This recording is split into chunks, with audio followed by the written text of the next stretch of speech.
Bonjour à toutes et à tous. Aujourd'hui, on va créer beaucoup de contenu fictif à l'aide de l'IA. Donc, on va créer en gros 140 contenus qui sont des fiches de films, de séries. Donc, on va créer des titres, on va créer des descriptions de ces films ou de ces épisodes de séries. On va générer des mots-clés, des distributions, des réalisations, des dates de publication. Et tout ça en appui avec ChatGPT, inclus dans Google Slides. Évidemment, sur 140 contenus, c'est compliqué de faire tout à la main.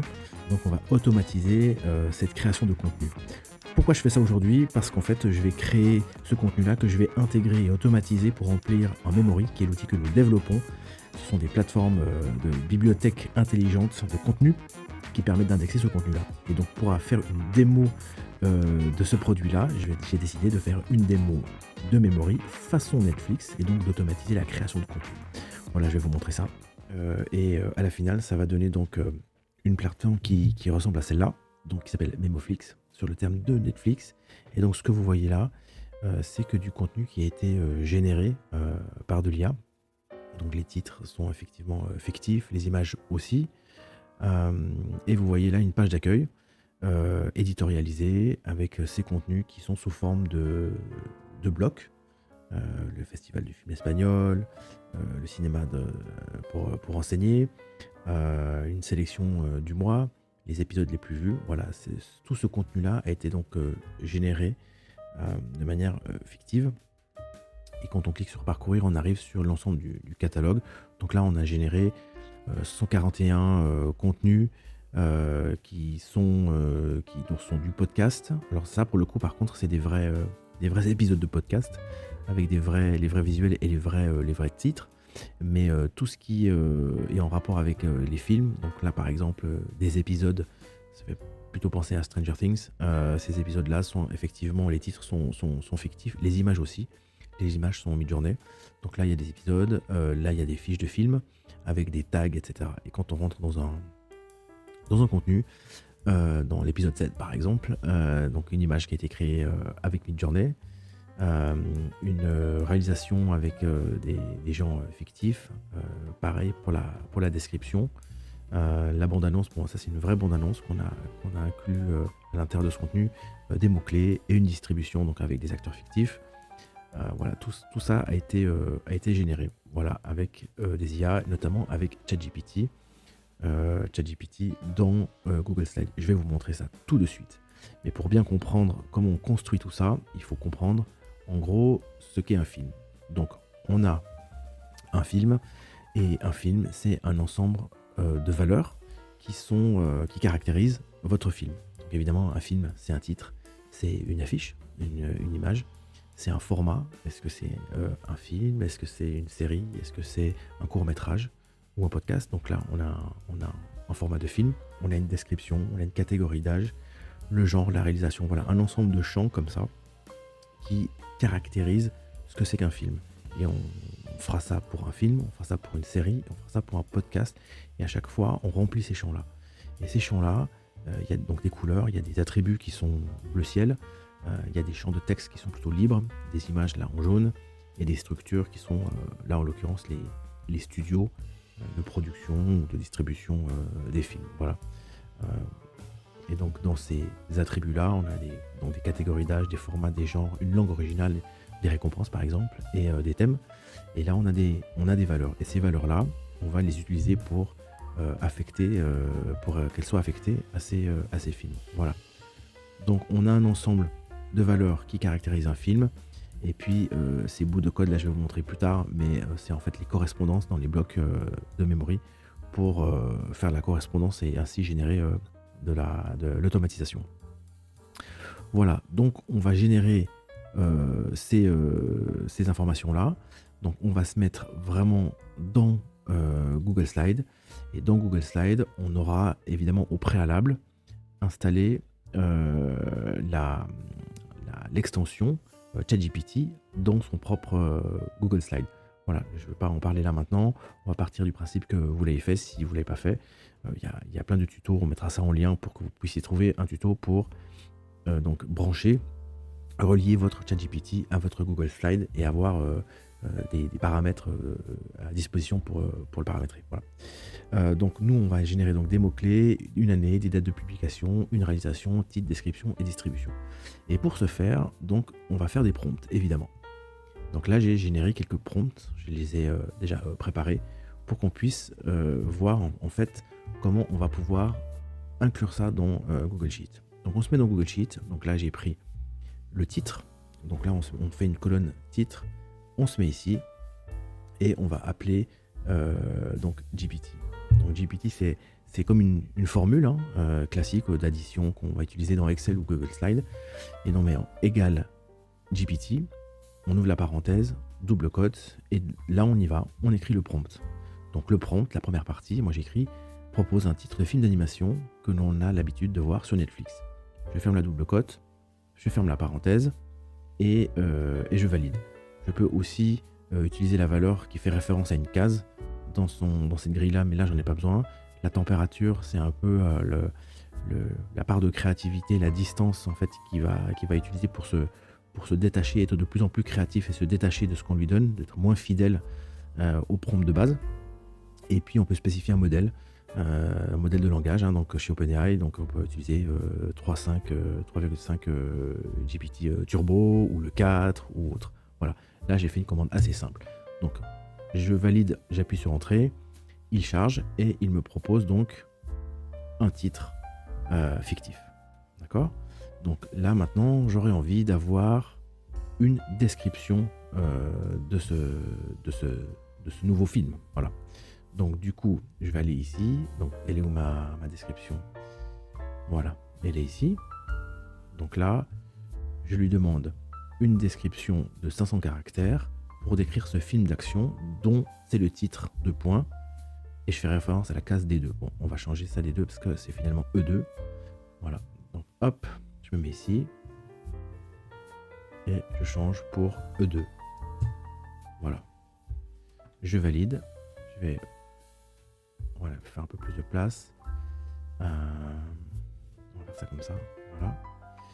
Et donc là, quand on rentre dedans, si je double-clique, effectivement, je ne vois pas le texte qui a été proposé. Donc je vais me mettre à côté et je vais faire commande C. Je vais donc copier la cellule et je vais faire Shift commande V pour copier le texte, le contenu de cette cellule sans la fonction, sans le prompt.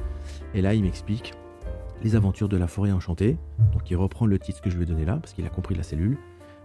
Est un film captivant qui suit un groupe d'aventuriers intrépides alors qu'ils exploitent une forêt, etc., etc. Voilà. Donc on a à peu près 500 caractères, j'imagine. Donc tout va bien. Donc là, j'ai ma description, et je vais continuer à générer donc les autres champs dont j'ai besoin. Donc on va aller chercher par exemple la réalisation. Hop, donc là vous voyez par exemple que je lui demande donc 2 noms de réalisateurs ou réalisatrices fictifs pour le film d'action.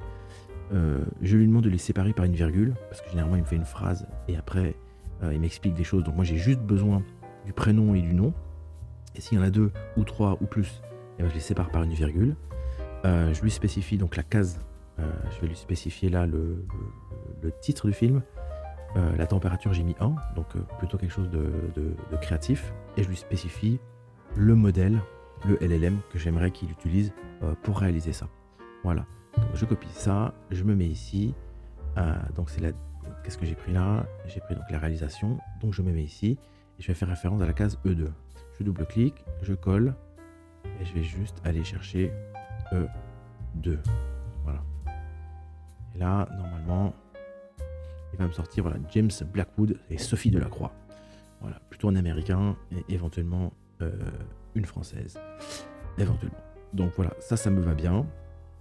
Et donc maintenant, j'aurais envie d'avoir les mots-clés qui caractérisent ce film-là, qui est basé sur cette description que lui-même a générée à partir de ce titre.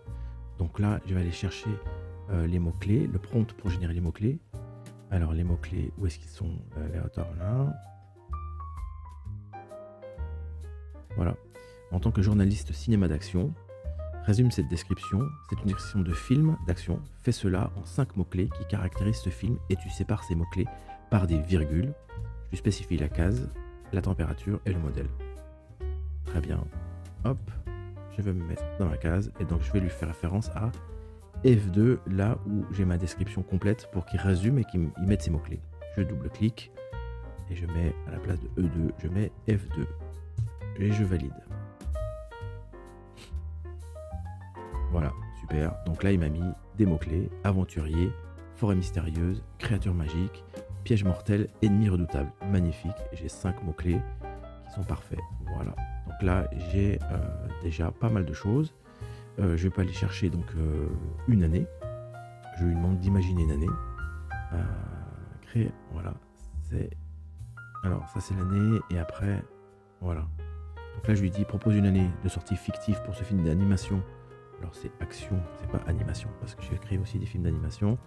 Voilà, entre 2000 et 2023. Tu n'écris que l'année. Voilà, je le force un peu à ne me restituer que l'année et pas une phrase complète. Voilà. Je le laisse travailler. 2019, super. Et là, je lui demande de me créer une date aléatoire comprise dans l'année que je vais lui spécifier avec la case qui est juste à gauche.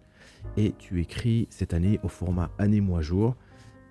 Pourquoi je lui spécifie ça? Parce qu'en fait, j'ai besoin de ce format-là, qui est un format assez standard, que les machines, les robots comprennent bien. Parce que derrière, je vais faire de l'automatisation et je vais remplir mon memory avec cette date-là formatée avec ce format-là. Donc il comprendra très bien et ça sera parfait. C'est généralement assez courant. Nous en France on fait plutôt jour, mois, année, mais les développeurs aiment bien faire année, mois, jour pour classer des choses. Les Américains font souvent année, mois, jour ou année, jour, mois. Voilà, c'est un peu différent, mais là je vais utiliser ça et je vais me mettre ici et je vais lui spécifier la case B2.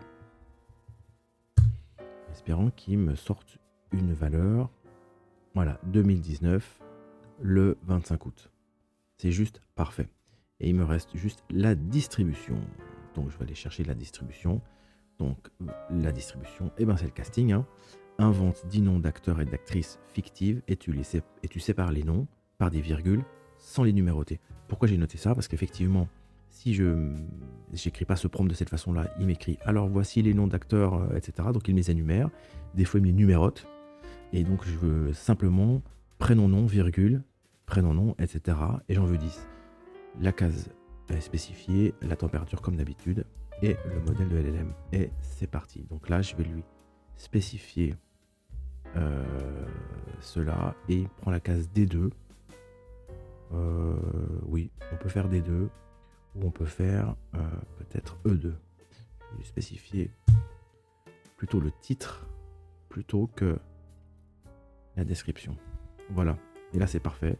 Il me met, donc si je copie-colle comme j'ai fait avant, il me met voilà une dizaine de personnes, prénom, nom à la suite, et ça sera parfait après pour que je puisse automatiser le remplissage de ce contenu-là. Voilà. Donc j'ai effectivement toutes ces valeurs. On peut continuer et remplir plein de choses, c'est sans fin. Mais on va dire que à partir d'un titre qu'il a généré, tout le reste est en fonction de ce titre-là. Donc là, c'est ma ligne, elle est automatisée, on va dire, tout est créé, tout est fictif. Et maintenant, ce que je peux faire, on va voir si ça marche, c'est de dupliquer cette ligne. C'est-à-dire qu'on va, là on a un film, et là on va en faire un deuxième, et on va voir si ça marche. Normalement, ça devrait fonctionner. Le seul truc qui risque de se passer, c'est qu'il recrée la même chose. Parce qu'il refait le même titre. Voilà. Donc à ce moment-là, moi ce que je fais, j'ouvre la petite console GPT là. Donc j'ouvre l'extension. Et à ce moment-là, donc là il y a bien 14 tentatives évidemment. Il n'y a pas d'erreur, il n'y en a pas vraiment. Et je vais essayer d'enlever le cache. Et de refaire ça. Alors, je vais essayer d'enlever ça. Tac. Je reprends ma sélection. Et hop, je régénère. Donc j'ai enlevé le cache, ça veut dire qu'en gros, il n'a pas gardé en mémoire. Et il est reparti pour un tour. Et il ne va pas piocher dans sa mémoire. Donc il m'a réinventé un titre. Donc le titre, je vais le prendre. C'est Les aventures de Léo le lion, le trésor perdu.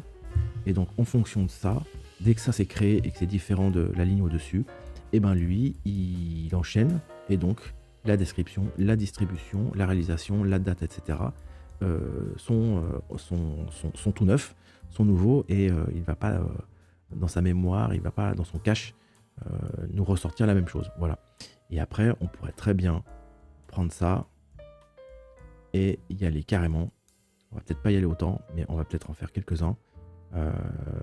Par expérience, j'en ai généré 20-30 à la fois, et effectivement, il aime pas trop. Et souvent, même là, j'ai désactivé le cache, on voit quand même qu'il a tendance un peu à se répéter, quoi. Voilà. Donc il faut pas avoir peur de le relancer, d'éviter le cache. Et puis au passage, ce qui peut être intéressant, c'est quand vous générez quelque chose avec un modèle, c'est de changer le modèle. Là, c'est le GPT 3.5 Turbo, mais vous pouvez très bien vous brancher sur le 4 à un moment donné et régénérer des choses, ce qui est vraiment très rapide, hein. On enlève, on prend la dernière, pardon, j'étais un peu loin, on prend la dernière case, on étend et c'est parti. Alors, si on change de modèle, et ben du coup ça sera beaucoup plus, il y a peu de chances qu'ils nous ressortent la même chose. Voilà. Donc de cette façon là, on a une tonne de contenus qui sont créés automatiquement. Et ce que vous pouvez faire aussi, c'est vous pouvez très bien lui demander de créer un prompt. Et à ce moment-là, et ben vous écrivez donc GPT, hop, double cote, écrit le prompt pour décrire l'image de ce film. Voilà, la valeur c'est le titre, il est là.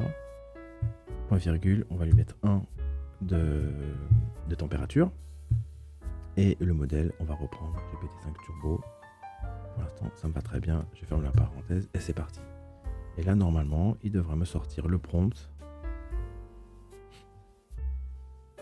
pour générer l'image. Et je n'ai qu'à, c'est un bien grand mot, mais je n'ai qu'à copier en fait ce texte-là, qui est assez long, et le mettre dans Midjourney pour essayer de créer une affiche. Voilà, c'est ce que j'ai fait avec mes affiches, et j'ai un peu oscillé entre Midjourney et DALL-E.